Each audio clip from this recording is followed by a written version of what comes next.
Who is Nayuta? Nayuta is a pilgrim and the fourth member of Pioneer, which she calls Forerunner. Nayuta's origins are mostly unknown, however it is said that she witnessed the first invasion and saw humanity's fall. She was also once part of the organization Deep, but left or was exiled after a major conflict.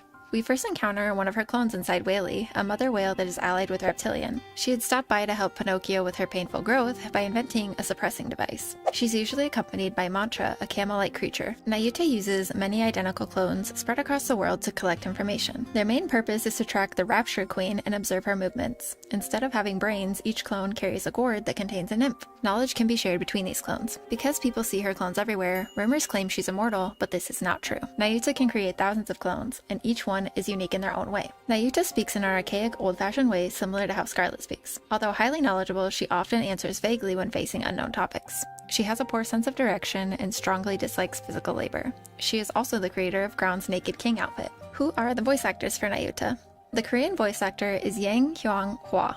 The Japanese voice actor is Ayako Kawasumi, and the English voice actor is Lindsay Sutton. Does Nayuta have any other outfits? Nayuta has 3 outfits: her clone's outfit, her default outfit, and her Wu-Wei outfit. Nayuta is an SSR rarity Burst 2 Nikke from the supporter class. She wields an SMG and belongs to the Wind element. Nayuta is part of the Pilgrim faction. What cube should you put on Nayuta? For PvE, always stick to your highest level cube for better stats, which is usually a Bastion cube or Resilient cube, with destruction being good if the boss has parts. However, if this cube is lower level than your others, it's not worth it. What is the recommended overload gear for Nayuta? The best overload gear rolls would be elemental damage, being your highest priority. After that, attack damage up will be the second best roll. For the last roll, it's more about filling up the roll slot, so you can either go crit damage, crit rate, or charge damage, as they all can be used here. Which skills should you prioritize? If you're using Nayuta mainly as a support unit and not investing in her personal damage yet, you could delay upgrading skill 2. The first skill that you are going to want to level up is skill 1. Skill 1 is where her buff, healing, and some damage comes from. It also activates every 3 seconds and affects the whole team. This is the most important part of her kit, so it should be maxed out first. After this is Burst skill. Nayuta's Burst is the main reason she outperforms other support units. It provides a strong team-wide attack damage buff and gives her a powerful temporary weapon that deals massive damage. If you care about her damage contribution,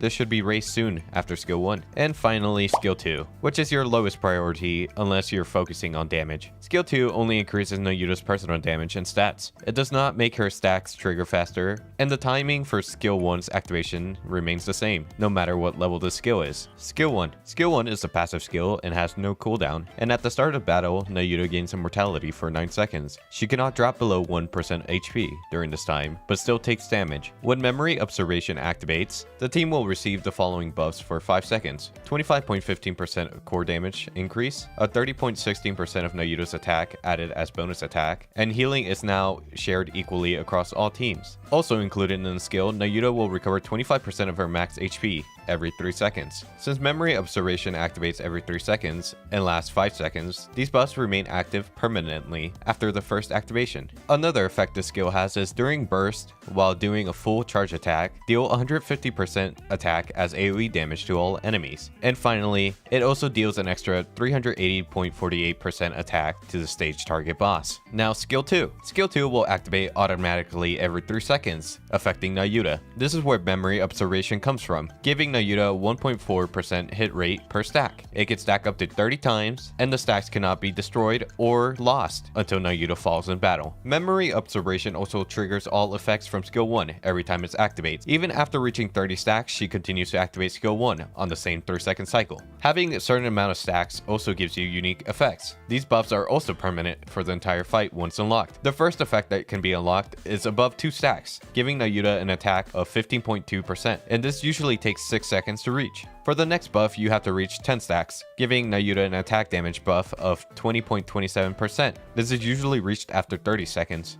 And finally, at 30 stacks, Nayuta receives a core damage buff of 21.05%. This is usually reached at 90 seconds. The final core damage bonus does not help normal campaign maps. They usually end before the 90 seconds. This usually only activates during the final half of a long boss fight. So how important is hit rate for Nayuta? The hit rate matters slightly for her normal SMG shots outside of burst, because her weapon turns into a sniper rifle, which has no weapon spread. Finally, Nayuta's burst, which gives attack damage up to the whole team by 35.45% for 15 seconds. She also deals damage up to 645.33% of her final attack to all enemies. This is also where her weapon changes forms, turning into a sniper rifle. This is called memory incineration, lasting a total of 10 seconds. While in this mode, you will need to charge up your shots to do damage. Your ammo is unlimited, but it usually only lasts 10 seconds either way. She cannot fire uncharged shots. Do keep this in mind, as if you're trying to use her for your QTA, you won't be able to fire until you charge up the shot fully.